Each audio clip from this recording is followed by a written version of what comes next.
Welcome. Another episode, Dr. James Beckett, Sports Card Insights. Thanks, sponsors, Topps Panini, Upper Deck, Burbank, Sports Cards, Mike Stadium Sports Cards, Heritage Auctions, Huggins & Scott Auctions, Beckett Media, Beckett Grading, Beckett Authentication, as well as ComC.com. This is another episode that I started. I'm actually going to do a couple more of these because one of the things about having a 15-minute episode is you just give, again, I try to do positive tone, but if you are going to do things that are a little bit of a downer, it's going to be 15 minutes or less of a downer. And so I did get some response to my other episode I did with John Newman, who's also looked at this because, again, a big part of this of these podcasts is one of the reasons I did it is because I wanted to do some tribute episodes of some of my friends that had passed away who'd been instrumental in the growth and health of this hobby that we all now enjoy. And so I wanted to deal with that, but not all of those individuals died with their collections being completely squared away. And that can be tragic. You know, if the wife is, or spouse, surviving spouse, generally the wife would be, in disarray because there's a whole bunch of cards that are valuable, but some are a lot more valuable than others. So I thought I'd take on this and to keep it simple, I'm just going to do hockey. And I'm also going to keep it simple. I'm only going to focus on my sponsors. So if somebody's passed away, and if it would be me, and I'm just going to say, well, what would happen to my hockey cards? And I have a bunch of hockey cards because we did hockey magazines and books, and I needed to maintain a library with at least type cards for the sets that we covered. So I had a sprinkling of a lot of things and more of some things and less of others. So, but the first thing I generally recommend is if you're going to sell a collection, don't lump the hockey in with the baseball. You know, the baseball guys will not appreciate the hockey and the hockey not appreciate the baseball or basketball or football or anything else. Just if you've got enough, it'd be better to just say, look, I just want to make separate lots by the sports.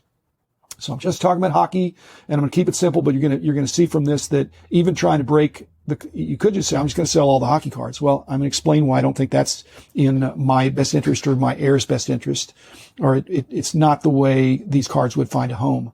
A home that doesn't get flipped. So trying to put them together into cohesive lots that make sense going together. And like I said, I'm only going to talk about my sponsors, which is interesting. And it's not so limiting, really, because I've got card shops, I've got auctions. I don't think the card companies are interested in my hockey card collection, but Beckett Media, ComC, as well as both card shops and both auction houses. Okay, so here's the groups. Here's how I would parse it. And just you don't need to take notes. Just consider that this is, even for one sport, it's more complicated than you'd think. So I've got, my stuff is pretty well organized. It's not a lot of junk wax or anything like that. So the quantity there is not, it has reasonable quality. And the reason that's important is that time is money for businesses. These auction houses will tell you, and again, I've got two excellent ones. They're going to tell you that if the more money they get for you means the more money they get. And that's very true. But in order to get you more money, if it takes them a lot more time, again, I like these guys. You know, they're running a business. They can't break my hockey card collection into 500 different lots. They, like I said, I don't want to have just one lot, but here's what I'd like to have happen. So again, I'm not saying it's one big lot because obviously that doesn't take very much time. And you just say it's a big hockey card lot and it's got X number of cards and there's some good stuff in there.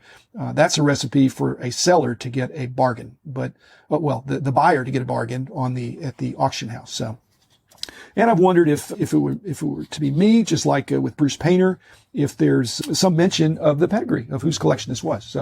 So first group is just kind of the modern complete sets. We used to keep track of some of the sets that were in the magazines as in kind of our card reference library, and maybe there's a group they're in order by year, and it's not all the way back and it's not all the way forward, but it's still a bunch of complete sets, not extremely valuable, but it'd be an instant collection for somebody. I'd like to see those be kind of kept intact rather than trying to sell them one. Well, no auction house is going to sell them one at a time. And if you want to sell them on eBay one at a time, it's be a lot of labor. So Huggins & Scott, first dibs on that. The second group is actually in a second different place, and it's other complete sets. It's the sets that are from the annual books, the more oddball stuff. And I would probably give Heritage a chance to look through this. There's a few better sets in there, and if it's an individual set that they want to heavily promote, I'd let them run with it. And then the rest of the stuff, I think Huggins & Scott could do well with that. Those are the kind of lots that are there. So a lot of them are smaller, not so valuable sets, but interesting nonetheless. Another box, which is actually a couple boxes of team issued, the NHL sets by each team. So I've got kind of a small box for each one. And Mike Fruitman, you'd get first shot at anything Colorado. Other than that, I think there's some, and maybe some of the teams have enough following they could be done separately, but most of the other stuff will just be grouped together. Then I've got another box of junior hockey, minor league hockey, college hockey, international hockey. There's some really good stuff in there. The problem is they're all different kinds of sizes, including, non-standard sizes. So, if they were standard size, I might send some of them into ComC, but ComC is less friendly to oddball cards and oddball sizes with their ingestion fees. So probably Huggins & Scott for that, although I was pretty exhaustive in my collection. So none of the sets are so expensive, but when you add them all up, it's very comprehensive for the period that I collected because there was no other way to get those. And I went to Canada a couple times a year.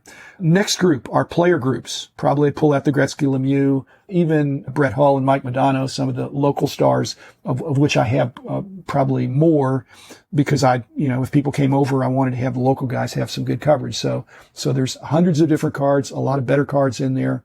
Some of the players have been kind of screened for ComC that I've already sent some things for players I don't care about that are, the $5 and $10 cards that do pretty well on ComC. So but somebody should deal with that. It's probably Huggins & Scott again. Probably maybe grouping some players, but it's several boxes kind of in alphabetical order.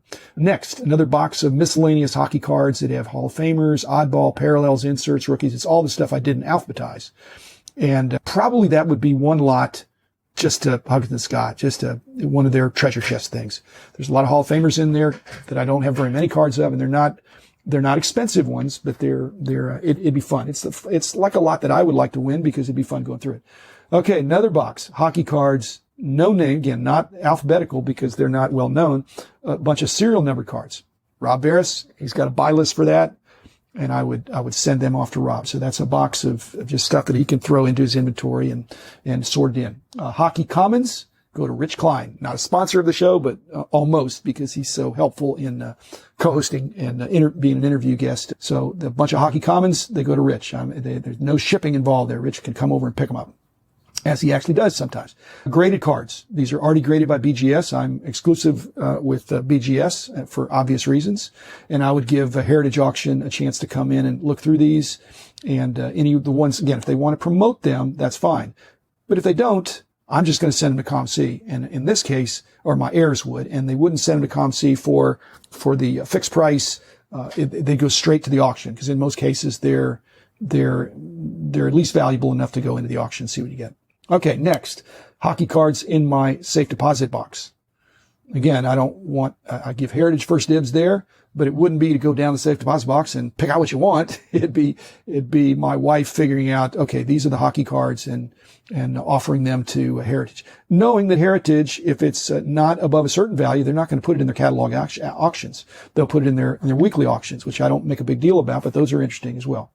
Next, I've got those of you who've been here, I have some nice paintings and some of them are hockey. Again, first dibs to Heritage. I wouldn't want to ship them to Maryland if I could help it.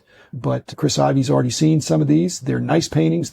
We had a lot more room to display back when had the company larger offices. But in my smaller office now, I don't really have room. And again, that would be, I've enjoyed them. And there's some great hockey stuff in there that's from good artists. There's a question of whether that's really fine art, but with Topps Project 2020, I'll tell you what, people are appreciating that when an artist does a rendition of something that is card-like or has a card tie-in, that's cool now. Another one, I've got hockey players that are on my Wall of Fame project, where I have these 1,000 players of different sports that are all alphabetized.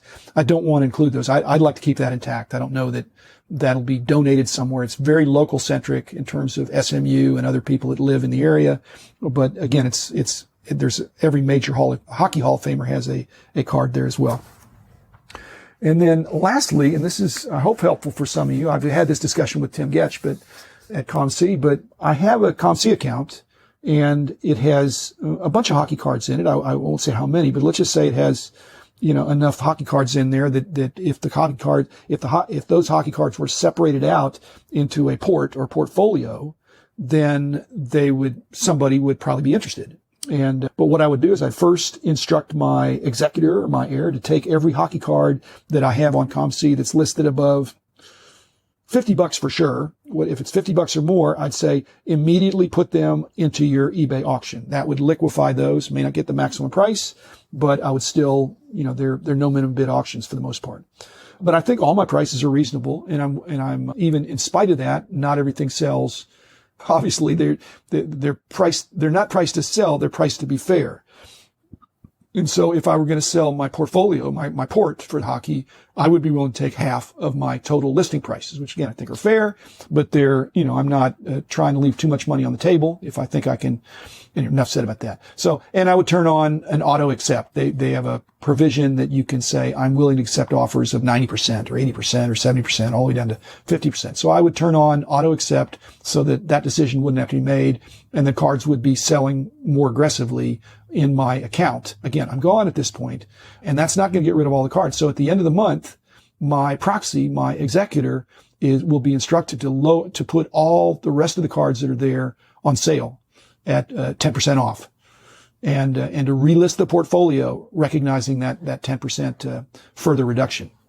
And try sell hockey port in total again, and then if that doesn't work, it's rinse and repeat. It's come back the next month, knock the prices down another 10%, and just do that until, and then again, some more individual cards might get sold, might get a reasonable offer for the whole hockey portfolio, and sell it.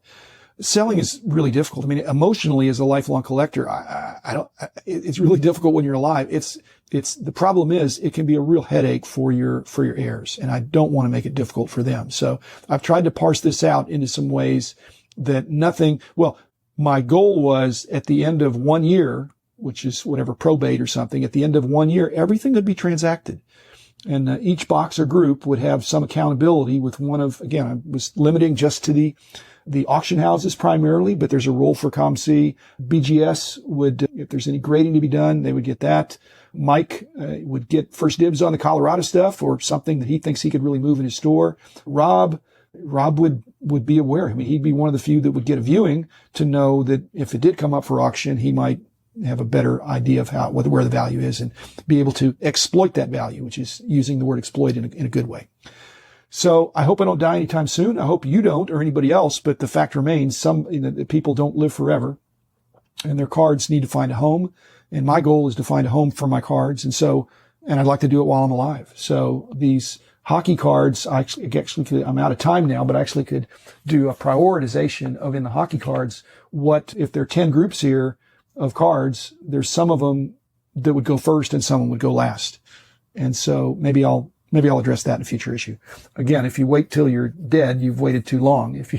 Or wait till you're sick. I don't want to wait till I'm sick either. So I'm contemplating, and I want to give you the benefit of what I'm thinking, that if there's an orderly process for disposing in a nice way of the cards that you've accumulated that have interest to you and would have interest to somebody else, if it's put together right, then I want to leave clear instructions. And this is one form of that. So thanks, everybody. Take care of yourself. Stay healthy, stay safe, and enjoy collecting. And I certainly have and certainly plan to for many, many more years. So thanks again. Talk to you soon. Bye-bye.